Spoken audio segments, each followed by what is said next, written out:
Assalamualaikum warahmatullahi wabarakatuh. Hai, apa kabar teman-teman semuanya yang selalu semangat?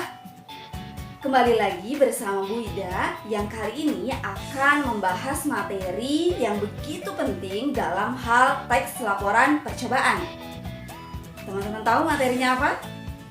Nah, materi kali ini adalah unsur kebahasaan. Unsur kebahasaan yang harus diperhatikan dalam membuat teks laporan percobaan atau menganalisis teks tersebut ada 4, yaitu kaidah bahasa baku. Yang kedua adalah kalimat kompleks dan simpleks. Yang ketiga adalah konjungsi. Dan yang terakhir, yang keempat adalah istilah teknis. Kita bahas yang pertama dulu ya. Nah, yang pertama dari unsur kebahasaan adalah kaidah bahasa baku. Kaidah bahasa baku yang harus diperhatikan pada teks laporan percobaan yang pertama yaitu kata berimbuhan. Tentunya teman-teman sudah pernah belajar dong seperti apa saja kata berimbuhan. Nah, kata berimbuhan ada yang letaknya di awal, di akhir, awal dan akhir. Ada juga yang sisipan di tengah. Kalau kata imbuhan di awal ada be, me, pe, di.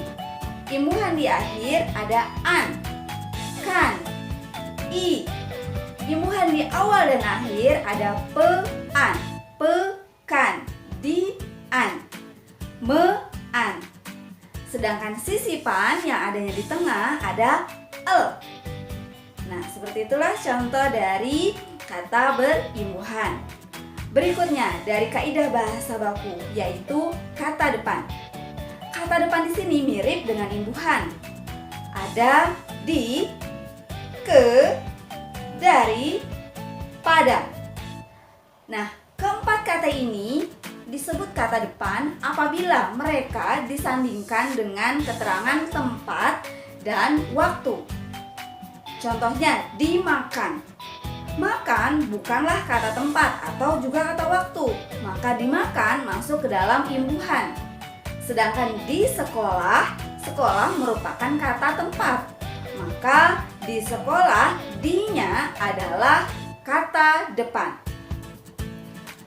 Maka penulisannya pun dalam kata depan harus dipisah. Berbeda dengan imbuhan. Imbuhan gabung, tapi kalau kata depan dipisah penulisannya. Kemudian yang ketiga yaitu angka bilangan. Dalam percobaan banyak sekali bilangan-bilangan yang muncul. Berapa persen? 10% cairan akan dimasukkan, 5%, dan sebagainya. Maka kata bilangan tersebut atau ke-5, ke-2, 50, 5.000 masuk ke dalam kata bilangan. Kemudian istilah bidang tertentu. Nah, sebuah percobaan atau eksperimen tentunya tidak hanya ada di dalam satu bidang. Bisa juga bidang sains atau bidang sosial, atau sains pun terbagi lagi, ada biologi, ada kimia, dan lain sebagainya. Tentunya kata bidang tersebut merujuk kepada penelitian pada bidang yang dilakukan oleh peneliti tersebut.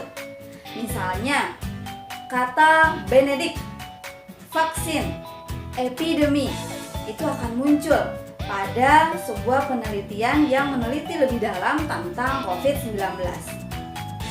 Berikutnya, yaitu singkatan. Nah, singkatan di sini merupakan huruf yang memang digunakan untuk menyingkat dari satu kata.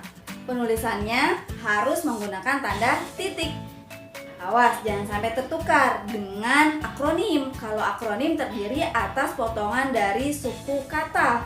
Tapi kalau singkatan diambil hanya huruf-huruf tertentu dalam kata tersebut.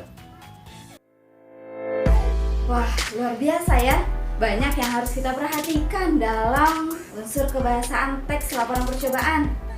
Nah, pada video berikutnya akan jauh lebih menarik lagi. Kita akan mengkaji tentang kalimat kompleks dan simpleks, lalu konjungsi, dan istilah teknis.